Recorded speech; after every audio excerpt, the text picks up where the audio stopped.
মসজিদের সামনে গরু জবাই, মন্দিরের সামনে গরু জবাই করেছি? আমরা কোন হিন্দুকে গরুর গোশত খেতে বাধ্য করেছি? নাই। আমাদের মসজিদ থেকে তারা তীর কেন ছুটল? আমাদের খতিবকে তারা বন্ধ করে কেন ফেলে গেল? আমাদের বোনকে তারা কেন ধর্ষণ করলো? আরে বেগাইল পত্রিকা আমাদেরকে বলে যে হুজুররা তোমরা এত উত্তেজিত হয় না। আরে তোরা বেগাইল তোদের বউটিকে ধর্ষণ করে তোরা উত্তেজিত হয়ে থাকতে পারিস।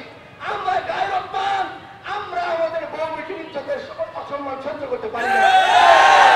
দ্বিগুণ প্রতিক্রিয়া দেখাবো। সম্প্রতি আপনারা দেখেছেন কিভাবে তারা মুসলিমদেরকে কিভাবে উত্তেজিত করে। তারা অসুরের মুখে দাড়ি লাগিয়ে সম্প্রদায় উস্কানোর চেষ্টা করেছে।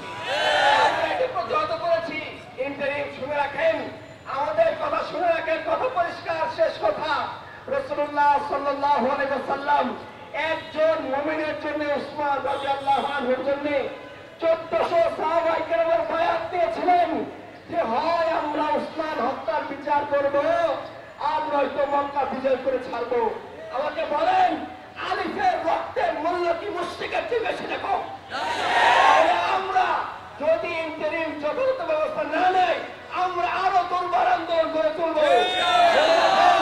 আমাদের আন্দোলন সাধারণ হিন্দুদের বিরুদ্ধে না, আমাদের আন্দোলন হচ্ছে হিন্দুস্তানের নন খাওয়া মুশরিকের বিরুদ্ধে, হিন্দুস্তানের তৈরি করা জঙ্গি ইসলামের বিরুদ্ধে, প্রকাশ্যে মুসলমানদেরকে গলা কেটে হত্যা করে এ সমস্ত সন্ত্রাসীদের বিরুদ্ধে। যদি তোমরা গৌর গোবিন্দ হও, আমরা শাহজালাল হয়ে মাঠে নামবো। তোমরা মারাঠা হও, আমরা আহমদ শাহ আবদালী হয়ে মাঠে নামবো।